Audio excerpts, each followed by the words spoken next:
Olá pessoal, tudo bem? Como estão? Espero que estejam todos bem. Vamos dando sequência então ao nosso curso, A nossa disciplina de ética profissional. E é uma aula bem tranquila hoje. Basicamente nós vamos trabalhar com os artigos 28, 29 e 30 do Estatuto da Advocacia, que é uma sequência das últimas aulas que nós temos tido aqui. Então a gente já viu lá, pessoal, os requisitos, tanto para ser advogado quanto para ser estagiário inscrito nos quadros de ordem. A gente já viu os tipos de inscrição, principal, suplementar, transferência. E falamos um pouquinho também a respeito de licença e cancelamento. Além, é claro, de ter falado da questão da incompatibilidade, da diferença de incompatibilidade e conduta incompatível, e também da diferença entre ser inidôneo e a questão do crime infame. Então, basicamente, a aula de hoje é dividida em dois tópicos, que nós vamos tentar esmiuçar eles um pouco mais, que são os tópicos da incompatibilidade, por um lado, que está lá no artigo 28 e 29 do Estatuto da OAB, e depois um pouquinho de impedimento, que está lá no artigo 30 do Estatuto da OAB, para o exercício da advocacia, mas também, como podemos já observar, a estrutura, a lógica aqui, do Estatuto da OAB é que o que proíbe os impedimentos, enfim, para os advogados são os mesmos para os estagiários. Então, como já podemos observar na última aula, naqueles casos em que, por exemplo, há um policial militar que está na fase final da faculdade, lá que teria em tese os requisitos para se inscrever na Ordem dos Advogados do Brasil como estagiário, não vai poder em razão dessa especificidade aqui, porque esses impedimentos aqui eles funcionam não só para inscrição como advogado, mas também para inscrição como estagiário. Então vamos lá. Primeiramente, gente, aquela pequena diferença que nós temos entre incompatibilidade e impedimento. Quando a gente fala em uma incompatibilidade, a gente está falando numa impossibilidade total. Então, quando a pessoa exerce uma atividade que é incompatível com a advocacia, isso significa dizer que ela não pode exercer a advocacia em nenhuma hipótese, tá certo? Essa é a primeira questão que a gente tem que ter muito claro. Há, portanto, uma proibição total para o exercício da advocacia. Agora, quando a gente fala de impedimento, pessoal, que está lá no artigo 30, a gente está falando numa questão parcial. O impedimento, ele não é uma vedação à pessoa a exercer a advocacia, mas uma vedação parcial. Algumas pessoas que são impedidas, alguns advogados, eles são impedidos de exercer a advocacia contra determinados entes, mas podem exercer a advocacia em outras questões, e é isso que a gente vai ver hoje, tá bem? Então vamos lá. Primeiro lembrem, a incompatibilidade, ela pode ser, primeiro, definitiva, e em segundo, provisória. A incompatibilidade definitiva vai fazer com que a pessoa perca aquele número de ordem, vai cancelar a inscrição, ela vai perder. Se ela eventualmente voltar a advogar um dia ou quiser voltar a advogar, vai ter que se inscrever de novo lá na Ordem dos Advogados do Brasil, vai ter que passar de novo por aquele rito do juramento, aquela ocasião solene, e volta com um novo número. E é diferente dessa incompatibilidade provisória, que vai acarretar na licença, Lembrem, por exemplo, aquele caso lá da doença sobre a qual nós falamos, em que depois a pessoa se recompõe e retorna, então, uma doença curável, gente? Ela retorna aos quadros da ordem com o seu mesmo número, com a mesma inscrição. Mas vamos lá então, vamos ver quais são as profissões que são incompatíveis com a advocacia. E aí os artigos nos auxiliam aqui. Só vamos dar uma esmiuçada para tentar compreender um pouquinho melhor. Mas está lá, primeiro, Poder Judiciário. Pessoa que passa, por exemplo, num concurso para ser juiz de direito, juíza de direito. Nesse caso, há uma incompatibilidade total com o exercício da advocacia. Ela não pode advogar nem para os seus familiares, nem para os seus amigos, nem em causa própria, nem em hipótese nenhuma. Isso vai acontecer também para aquelas pessoas que são servidores do Poder Judiciário, Então, o Poder Judiciário como um todo, ele vai gerar essa incompatibilidade. Então, se a pessoa eventualmente já for inscrita como advogado, vai ter sua inscrição cancelada, E se lá no final, por uma eventualidade, depois da aposentadoria, quiser advogar, aí faz uma nova inscrição. Ou se ela ainda não for inscrita, quando for aprovada no concurso do Poder Judiciário, ela não vai poder se inscrever enquanto estiver exercendo aquela atividade, por uma questão de incompatibilidade, certo, pessoal? Artigo 28 e 29. Depois, vamos ter também o Ministério Público e todas as funções vinculadas ao Ministério Público. Se alguém passa para promotor, se passa para um técnico lá do Ministério Público, não poderá exercer a advocacia. Tribunal de Contas, a questão do cartório, né, pessoal, desde que seja uma função como de tabelião, por exemplo. Em geral, essas funções que geram um vínculo de trabalho em tese indefinido, aquelas profissões, aqueles ofícios que, se a pessoa continuar nele, ela vai se aposentar. A gente tem essa noção assim de uma continuidade. Então essas são incompatíveis com a advocacia. Se for algo muito provisório ali, é claro que vai ser uma hipótese diferente, mas a gente já chega lá. Depois, carreiras policiais. O policial não pode ser advogado. Militares, também não. Policial militar, por óbvio, também não pode. Fiscal de tributos, né, gente? O cara que é o fiscal, ele não pode ser um advogado, porque pode haver um conflito de interesse aí, ele pode se valer da profissão, de uma profissão ou de outra, para obter vantagem na outra. Então, é por isso que há essa vedação, essa proibição ou essa incompatibilidade do exercício dessas profissões com a advocacia. Depois ainda, gerente de instituição financeira. Seja lá instituição pública ou privada, ou mesmo o Banco do Brasil, uma sociedade de economia mista. Então, pense lá, Caixa Federal, Banco do Brasil, ou mesmo Itaú, Santander, Bradesco, enfim, todos os bancos, é incompatível se a pessoa exercer um cargo de gerência, tá bem? E o que mais que nos interessa aqui, gente? A função do diretor. E essa função é bastante específica, porque ela vai gerar não uma incompatibilidade definitiva, total, mas sim uma provisória. E esses cargos de diretor que a pessoa exerce, enquanto ela estiver exercendo, ela não vai poder exercer a advocacia, são apenas aqueles cargos de direção que dão direito ao voto, que dão um poder de barganha para aquela pessoa. Isto é, a pessoa tem uma influência, ela tem um poder, e exercendo esse poder em agências, por exemplo, uma agência reguladora como a ANAC, a Agência Nacional de Aviação Civil, digamos lá que a pessoa é um dos diretores da ANAC e toma decisões importantes em nome dessa agência. Essa função, esse cargo de direção, enquanto ela está exercendo esse cargo, que normalmente nessas agências eles são cargos provisórios, né? Tem um prazo, tem um mandato, enquanto estiver exercendo, há uma incompatibilidade total com a advocacia, não uma definitiva, não vai gerar o cancelamento, mas sim uma incompatibilidade provisória. É diferente desses anteriores que nós falamos, que vai gerar a incompatibilidade definitiva, né? Isto é, o cancelamento da inscrição na OAB ou a impossibilidade mesmo de inscrição na OAB. Então vamos lá, vamos separar de novo, pessoal. Primeiro, as hipóteses de uma incompatibilidade definitiva. Proibição total de advocacia definitivamente. Judiciário, Ministério Público, Tribunal de Contas, cartório, policial, militar, fiscal de tributos e gerentes de instituições financeiras, gerente de banco, tá bem? E aqui, em relação à incompatibilidade provisória, nós vamos ter esses cargos de direção, em agências reguladoras, por exemplo, ou a eleição para cargos do Poder Executivo. Aí vale tanto para presidente, quanto governador, quanto prefeito.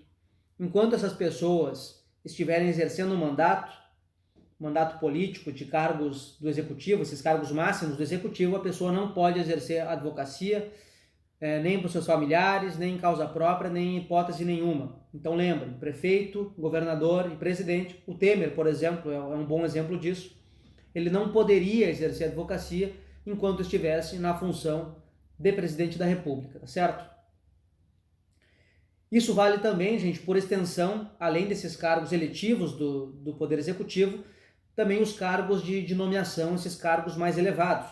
No caso de nível nacional, né, nós vamos ter aí a nomeação dos ministros. Então, imagine agora que o próximo ministro da Justiça que vai ser nomeado, ele é um advogado.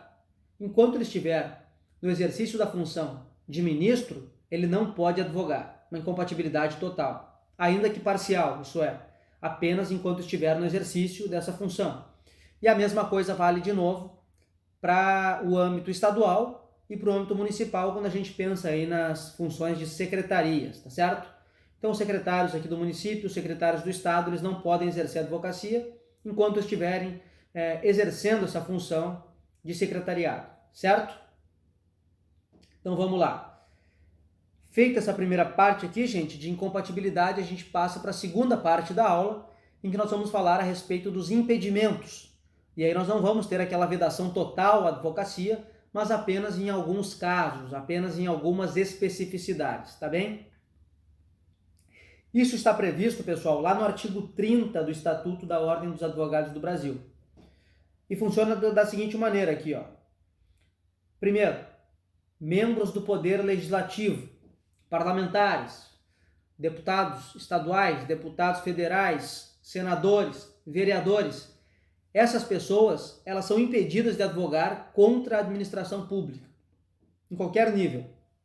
Então, o vereador aqui da cidade, ele pode, se for um advogado criminalista, ele pode atuar no tribunal do júri, por exemplo, para defender um possível cliente. Agora, ele não pode entrar contra o INSS, por exemplo, ele não pode advogar contra a União, não pode advogar contra o Estado, não pode advogar em nenhuma hipótese em desfavor, contrariamente à administração pública como um todo.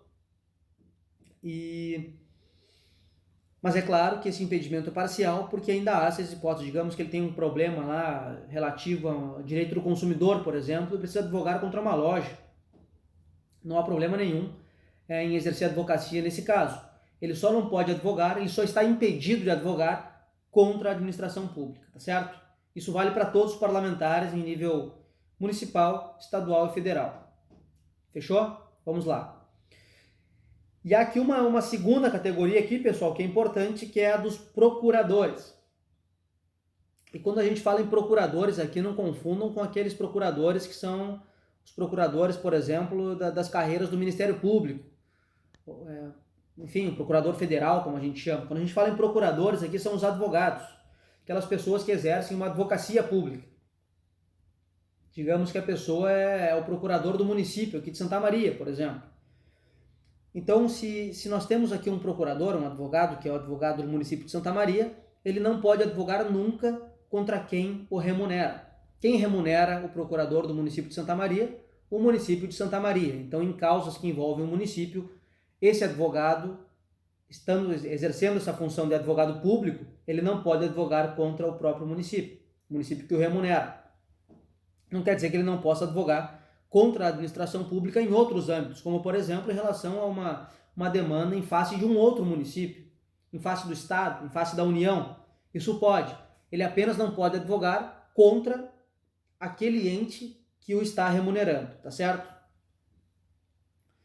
Uma questão importante aqui, pessoal. Digamos que esse advogado, ele exerce sua advocacia privada e ele seja aprovado para lecionar língua portuguesa. Esse advogado tem uma formação em letras também e, eventualmente, ele é selecionado, ele é aprovado num concurso para lecionar a língua portuguesa numa escola estadual, uma fundação estadual. Ele não pode advogar contra o Estado. Se ele está contratado pelo Estado do Rio Grande do Sul, por exemplo, por alguma fundação vinculada ao Estado, e se for o Estado que o remunera, ainda que seja com uma função de professor, se ele recebe alguma remuneração de lá, ele não pode advogar na sua advocacia privada contra esse ente que o remunera. Tá bem? Então, basicamente é isso, gente. Essas são as questões principais aqui que vocês têm que ter em mente. Saber que há uma diferença entre incompatibilidade e impedimento.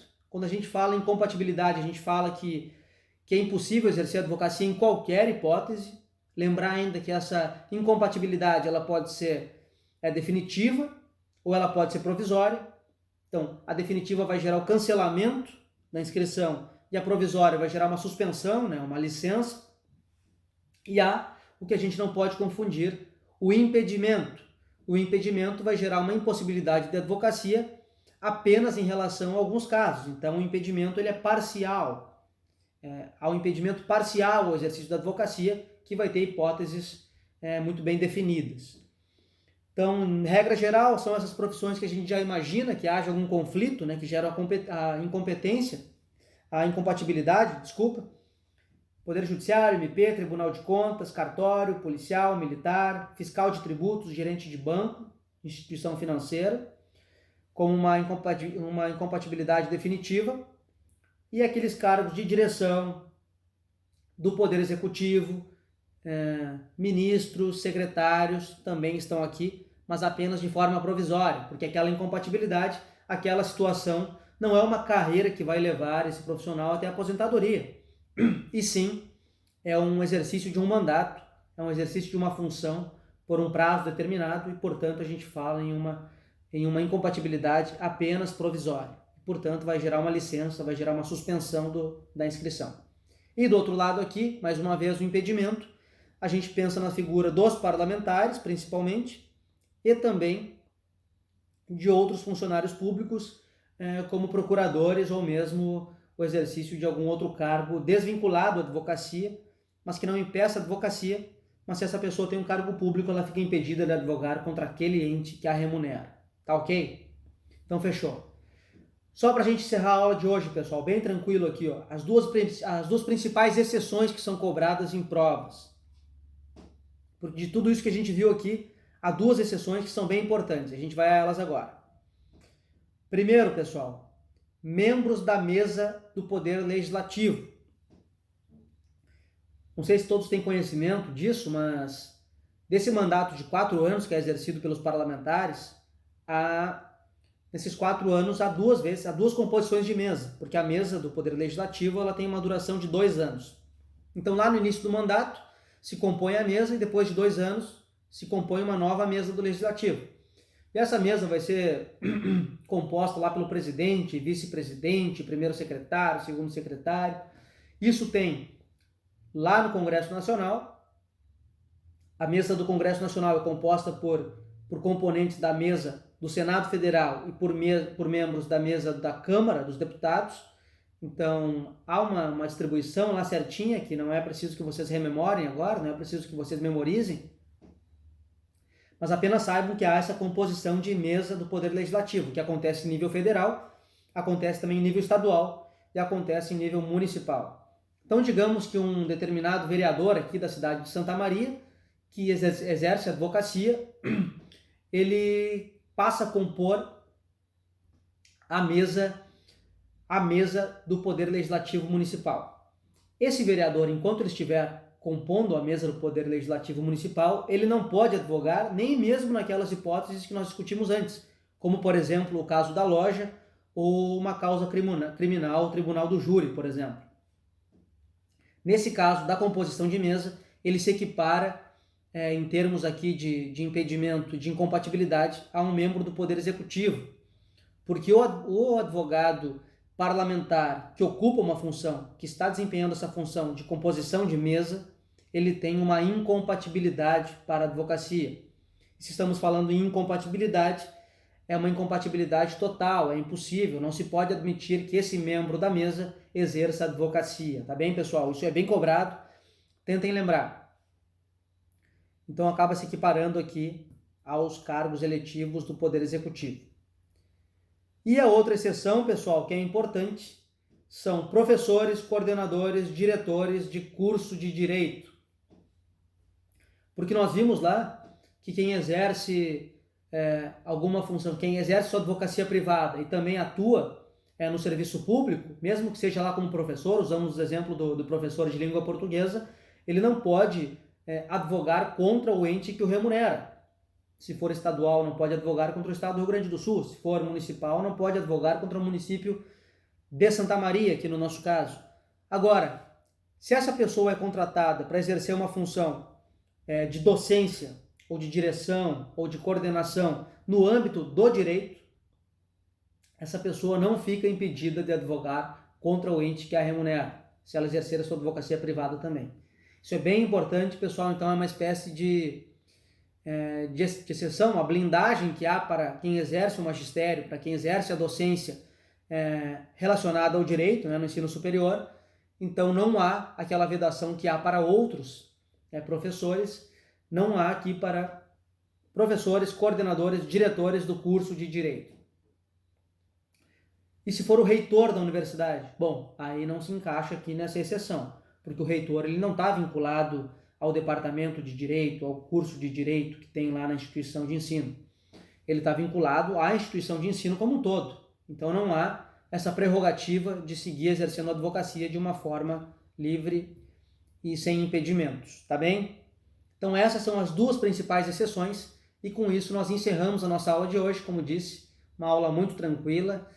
Fiquem atentos aos avisos ali, pessoal, que eu vou marcar algumas atividades avaliativas para nós. Então possivelmente já, não sei se vou deixar algo hoje ou amanhã já para ser entregue na próxima aula, ou se na próxima aula a gente marca, e também possivelmente nós teremos uma avaliação aí por meio da plataforma Moodle, tá bem? Então muito obrigado pela atenção, espero que vocês tenham conseguido compreender bem essa diferenciação.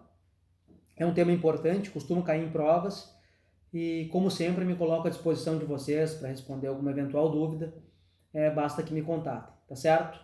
Então, até a próxima aula, pessoal!